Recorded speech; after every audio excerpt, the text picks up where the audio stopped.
بسم اللہ الرحمن الرحیم لئن شکرتم لازیدنکم صدق اللہ العظیم۔ السلام علیکم viewers of the channel of the channel of Islam. جو آیت کریمہ میں نے آپ کے سامنے تلاوت کی، اللہ تعالیٰ اس میں فرماتا ہے کہ اگر تم میرا شکر کرو گے اور میرا احسان مانو گے تو میں تمہیں اور زیادہ دوں گا۔ یہ بہت اہم آیت ہے اور ہماری اخلاقی تربیت کرتی ہے۔ اگر ہم اپنے معاشرے پہ نظر ڈالیں اور اپنا گریبان جھانک کر دیکھیں اور اپنا محاسبہ کریں تو میرے دوستو ہمیں پتہ چلے گا کہ ہم بہت ہی ناشکرے لوگ ہیں اور ہم اللہ تعالیٰ کا بہت کم شکر ادا کرتے ہیں۔ انسان کو اگر کوئی چیز ملتی ہے، کوئی بھی چیز اسے ملتی ہے تو وہ سمجھتا ہے کہ میں اس کا حقدار تھا اور میں بڑا ڈیزرونگ کینڈیڈیٹ تھا، یہ چیز حاصل کرنے کا مجھے پورا حق تھا۔ حالانکہ جب بھی کوئی چیز دی جاتی ہے وہ حقیقتاً اللہ تعالیٰ کی طرف سے عطا کی جاتی ہے۔ جب بھی انسان کو کوئی چیز اللہ تعالیٰ کی طرف سے ملتی ہے تو انسان سمجھتا ہے کہ یہ اس چیز پر تو میرا پورا حق تھا اور میں اس چیز کا صحیح حقدار تھا اور میں ہی اصل میں ڈیزرونگ کینڈیڈیٹ تھا اور میرا پورا حق تھا کہ یہ چیز مجھے ملے۔ حالانکہ اللہ تعالیٰ نے احسان کیا ہوتا ہے کہ اس کو وہ چیز عطا کی ہوتی ہے اور انسان یہ چیز بھول جاتا ہے، اس کو فراموش کر دیتا ہے۔ جو حقیقی محسن ہے اللہ رب العزت، اس کے احسانات کو ہم پس پش ڈال دیتے ہیں اور بھول جاتے ہیں اور سمجھتے ہیں کہ یہ جو چیزیں ہمیں مل رہی ہیں یہ در حقیقتاً ہمارا اس پہ حق ہے اور ہم ہی اس کے اصل میں وارث تھے۔ میرے دوستو، اس وجہ سے معاشرے میں بہت سی برائیاں جنم لیتی ہیں اور انسان زیادہ لالچی ہوتا ہے، زیادہ معاشرے میں گریڈ پیدا ہوتی ہے، لالچ اور طمع زیادہ پیدا ہوتی ہے۔ تو شکر کرنا بہت اہم وصف ہے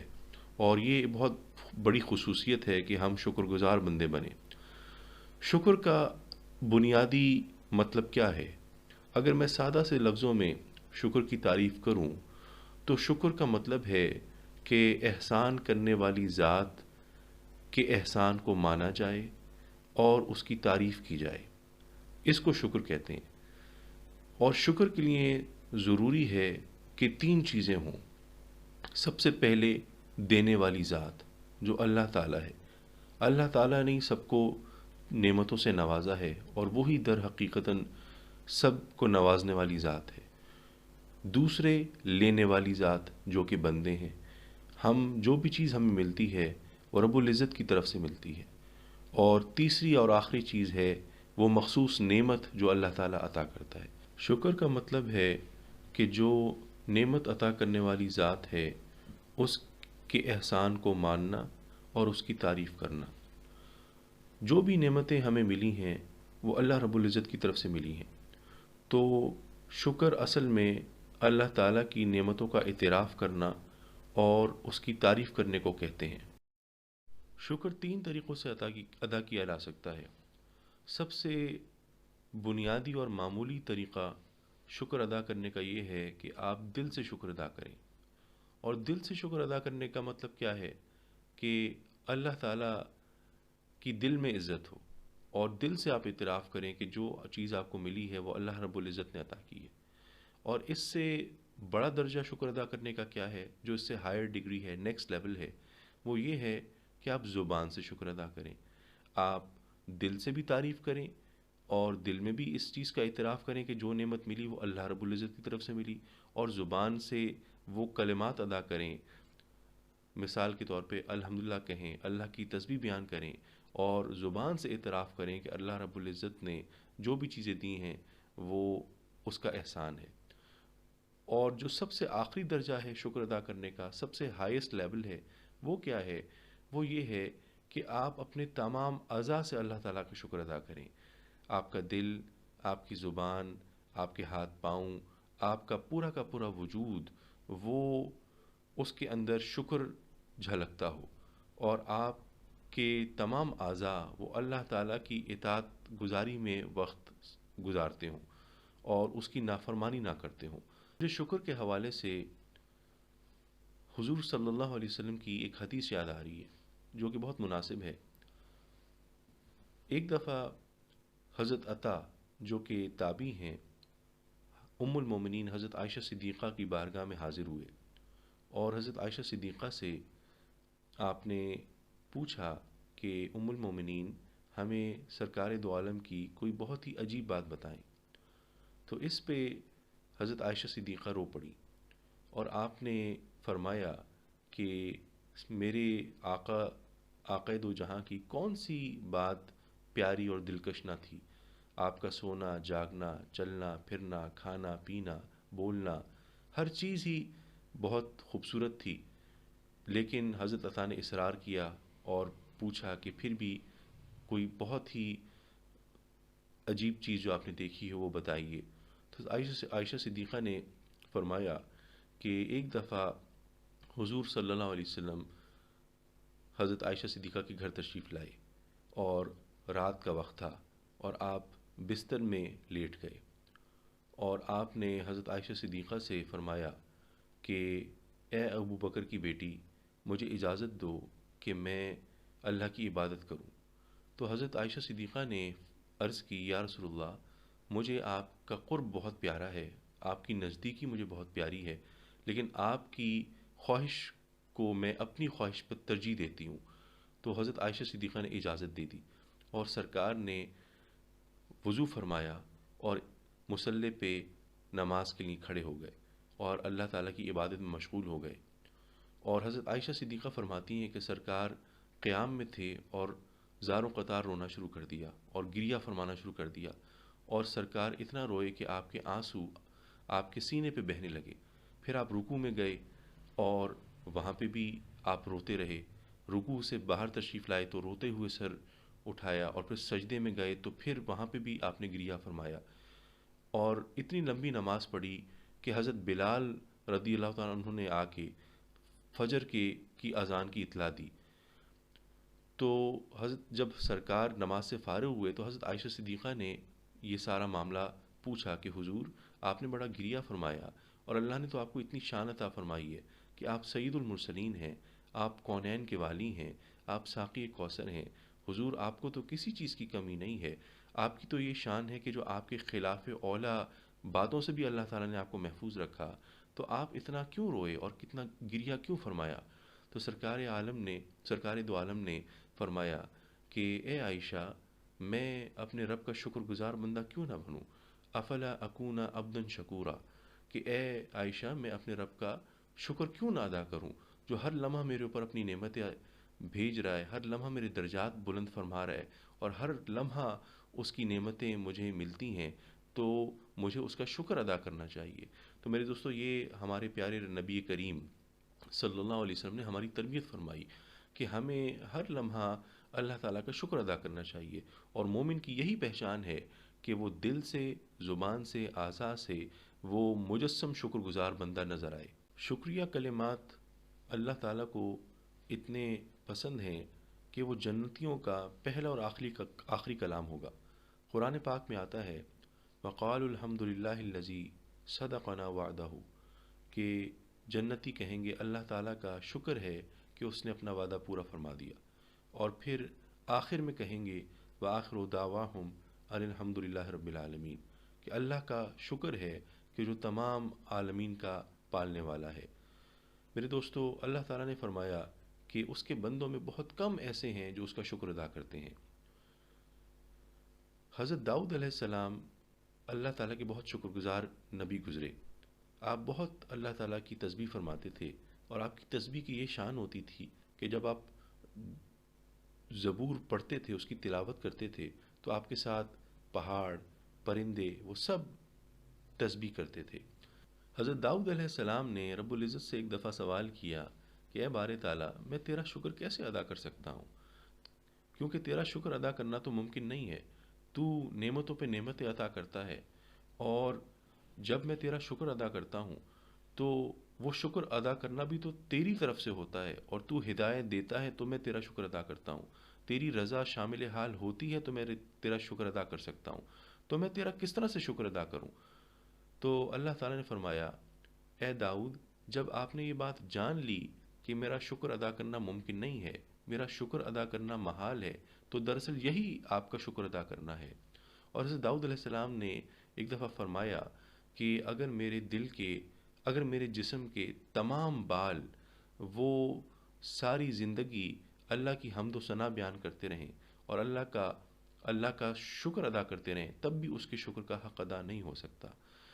تو میرے دوستو، شکر ادا کرنا یہ مومن کی نشانی ہے۔ اللہ تعالیٰ نے فرمایا لَإِن شَكَرْتُمْ لَأَزِيدَنَّكُمْ، کہ اے لوگو، اگر تم میرا شکر ادا کرو گے تو میں تمہیں مزید عطا کروں گا، تمہاری نعمت کو بڑھاؤں گا۔ موسیٰ علیہ السلام اللہ سے کلام کرنے کے لیے جبل طور پر تشریف لے گئے۔ راستے میں ایک ضعیف العمر شخص سے ملاقات ہوئی، تو اس شخص نے حضرت موسیٰ سے عرض کی کہ اے اللہ کے نبی، اللہ کے پاس جا رہے ہیں تو میری ایک سفارش کر دیں کہ مجھے روز ایک روٹی کا ٹکڑا کھانے کو ملتا ہے، اللہ تعالیٰ میرے رزق میں اضافہ کر دے۔ حضرت موسیٰ نے حامی بھر لی اور کہا کہ ٹھیک ہے، تمہاری بات اللہ تک پہنچا دوں گا۔ تو حضرت موسیٰ علیہ السلام جب اللہ سے ہم کلام ہوئے تو اس بوڑھے بندے کا جب خیال آیا تو اللہ رب العزت سے عرض کی کہ اے بار تعالیٰ، فلاں شخص کہتا ہے کہ روز ایک روٹی کا ٹکڑا اسے کھانے کو ملتا ہے، تو تو اس کا رزق بڑھا دے۔ تو اللہ رب العزت نے جواب دیا کہ موسیٰ، اس کا رزق اتنا ہی مقرر کیا گیا ہے اور ساری زندگی اس کو ایک روٹی کا ٹکڑا ہی ملے گا اور اس میں اضافہ نہیں کیا جا سکتا۔ جب حضرت موسیٰ علیہ السلام نے اس بوڑھے بندے کو یہ بتایا کہ اللہ رب العزت نے یہ وعدہ فرمایا ہے کہ زندگی بھر تک اس کو ایک روٹی دی جائے گی اور اس کے رزق میں اضافہ نہیں کیا جائے گا، تو وہ بوڑھا شخص بہت خوش ہوا، اس لیے کہ اس کے ذہن میں جو رزق حاصل کرنے کے بارے میں اندیشے تھے وہ سارے کم ہو گئے، ختم ہو گئے، اور رزق کی فکر اس کے ذہن سے ختم ہو گئی، اور اس نے سکھ کا سانس لیا اور اللہ کا شکر گزار بندہ بن گیا، اور اس بات پہ راضی ہو گیا کہ میرے رب نے زندگی بھر مجھے روٹی مہیا کرنے کا وعدہ فرمایا ہے۔ تو پھر اس نے زیادہ سے زیادہ وقت اللہ کا شکر گزارنے میں لگا دیا، اللہ کی عبادت کرنے میں لگا دیا، اور وقت کے ساتھ ساتھ اس کی بھوک بھی ختم ہو گئی۔ تھوڑے عرصے کے بعد حضرت موسیٰ علیہ السلام اسی راستے سے گزرے تو انہوں نے اس شخص کے ٹھاٹ باٹ دیکھے اور وہاں کا منظر بالکل مختلف ہو گیا۔ اس کا بڑا خوبصورت سا گھر دیکھا اور اس کے آگے وہاں کھیت دیکھے، باغات دیکھے، جانور دیکھے۔ تو حضرت موسیٰ بڑے حیران ہوئے کہ اللہ تعالیٰ نے تو اس سے ایک روٹی کا وعدہ کیا تھا، تو یہ یکا یک امیری کہاں سے آ گئی اور یہ پیسہ کہاں سے آ گیا، ٹھاٹ باٹ کہاں سے آ گئے۔ تو حضرت موسیٰ تعجب میں تھے اور رب کے پاس گئے اور رب سے ہم کلام ہوئے تو سوال کیا کہ اے بار تعالیٰ، تو نے تو اس بوڑھے بندے سے ایک روٹی دینے کا وعدہ کیا تھا، اور میں وہاں سے میرا گزر ہوا تو میں نے تو اس کی بڑی عمارت دیکھی، بڑی شاہی دیکھی۔ تو اللہ رب العزت نے فرمایا موسیٰ، وعدہ تو اس سے ایک روٹی کا ہی ہے اور اس کا رزق نہیں بڑھایا گیا، لیکن چونکہ وہ میرا شکر گزار بندہ بن گیا اور وہ میرا عبادت گزار بندہ بن گیا، تو جو چیزیں تم نے دیکھی ہیں وہ ساری کی ساری برکتیں ہیں اور جو میں نے اسے عطا کی ہیں۔ تو میرے دوستو، اللہ تعالیٰ نے فرمایا لَإِن شَكَرْتُمْ لَأَزِيدَنَّكُمْ، کہ اگر تم میرے شکر گزار بندے بنو گے، میری نعمتوں پر شکر ادا کرو گے، تو میں تمہاری نعمتوں میں مزید اضافہ کر دوں گا۔ تو یہ جو اضافہ ہے، جو اضافہ ہوتا ہے، وہ دراصل برکتیں ہوتی ہیں۔ تو اگر ہم شکر گزار بنیں گے تو ہمیں زیادہ سے زیادہ برکتیں ہم سمیٹنے والے بن جائیں گے۔ مولانا روم نے اپنی مثنوی میں شکر کو بڑے خوبصورت انداز میں بیان فرمایا ہے، اور آپ ایک حکایت بیان کرتے ہیں۔ وہ لکھتے ہیں کہ ایک غریب کمہار تھا اور اس غریب کمہار کا ایک گدھا تھا، اور وہ کمہار اس گدھے سے بہت کام لیتا تھا اور اس کو کھانا بہت کم دیتا تھا، اور وہ گدھا کم کھانے کی وجہ سے، کم خوراک کی وجہ سے اور زیادہ کام کرنے اور زیادہ بوجھ اٹھانے کی وجہ سے بہت لاغر اور بہت کمزور ہو گیا تھا، ذرا سا چلتا تھا گر جاتا تھا اور بڑی تکلیف میں تھا۔ اس بوڑھے کمار کا ایک شاہی استبل کا محافظ دوست تھا، اور کسی کام کے بہانے شاہی استبل کا محافظ اس بوڑھے کمار سے ملنے کی غرض سے اس کے گھر آیا۔ جب اس شاہی استبل کے محافظ نے اس لاغر اور کمزور گدھے کو دیکھا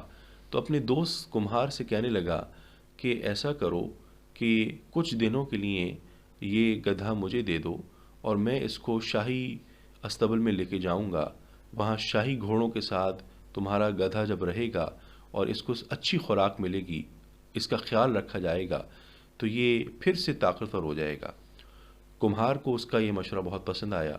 اور اس نے حامی بھر لی، چنانچہ وہ شاہی استبل کا محافظ اس گدھے کو شاہی استبل میں لے گیا۔ جب وہ گدھا شاہی استبل میں پہنچا تو وہاں پر گھوڑوں کے ٹھاٹ باٹ دیکھ کر، ان کے ناز نخرے دیکھ کر اس کی آنکھیں چندی آ گئیں۔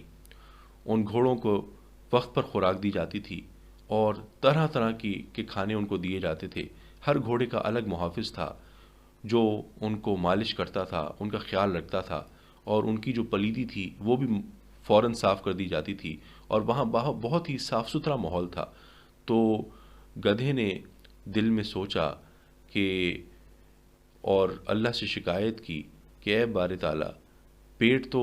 گھوڑوں کا بھی ہے اور پیٹ تو میرا بھی ہے، میں بھی تیری مخلوق ہوں، گھوڑے بھی تیری مخلوق ہیں، اور گھوڑے اتنے ناز میں پل رہے ہیں اور مجھے تو نے اتنی تکلیف میں رکھا ہوا ہے، تو اس کی کیا وجہ ہے؟ تو اس نے اللہ رب العزت سے شکایت کی۔ اتفاق سے اگلے ہی دن اس ملک کی دوسرے ملک سے جنگ چھڑ گئی، اور جب جنگ شروع ہو گئی تو شاہی گھوڑوں کی ضرورت پیش آئی اور شاہی گھوڑوں کو میدان جنگ میں بلایا گیا۔ تو سارا دن جنگ کرنے کے بعد جب شاہی گھوڑے واپس استبل میں آئے تو بڑی بری حالت میں تھے۔ کسی کا کوئی زخم تھا، کسی کا کوئی زخم تھا، کسی کی آنکھ ختم ہو گئی تھی، کسی کی ٹانگ کٹ گئی تھی، کوئی تیروں کے زخموں سے چور چور تھا۔ تو ہر گھوڑے کو شاہی معالج دیکھ رہا تھا اور ان کے زخم پر مرہم رکھ رہا تھا، ان کا علاج کر رہا تھا، ان کا معائنہ کر رہا تھا، ان کو ادویات دی جا رہی تھیں، اور وہ گھوڑے بہت تکلیف میں تھے، بہت کرب میں تھے۔ جب اس گدھے نے ان گھوڑوں کی حالت دیکھی، زخموں سے چور چور، ان کی تکلیفیں دیکھیں اور ان کے زخم دیکھے، تو اس کی آنکھیں کھل گئیں اور وہ شرمندہ ہوا اور اس نے اپنے رب سے مغفرت طلب کی اور معافی مانگی، اور یہ فریاد کی کہ اے باری تعالیٰ، مجھے اس شاہی استبل سے نکال لے اور مجھے کمہار کے پاس واپس بھیج دے، کیونکہ مجھے وہ اپنی روکھی سوکھی روٹی پیاری ہے اور وہ سادہ زندگی مجھے عزیز ہے، کیونکہ میں اس مشکل سے نہیں گزر سکتا۔ میرے دوستو، اس حکایت کے ذریعے مولانا روم ہمیں بات سمجھاتے ہیں کہ ہمیں بعض اوقات نہیں پتہ ہوتا کہ ہمارے لیے کیا چیز بہتر ہے اور کیا چیز بہتر نہیں ہے۔ ہم نعمتوں کے حصول کے لیے بڑی تگ و دو کرتے ہیں اور دوسروں کو بڑی حسرت سے دیکھتے ہیں، لیکن ہم یہ نہیں جانتے کہ فلاں نعمت پتہ نہیں ہمارے لیے وہ ٹھیک ہے یا نہیں ہے۔ تو اس لیے ہمیں قناعت پسند ہونا چاہیے، اللہ کا شکر ادا کرنا چاہیے اور اس کی نعمتوں کو صحیح طور پر استعمال کرنا چاہیے۔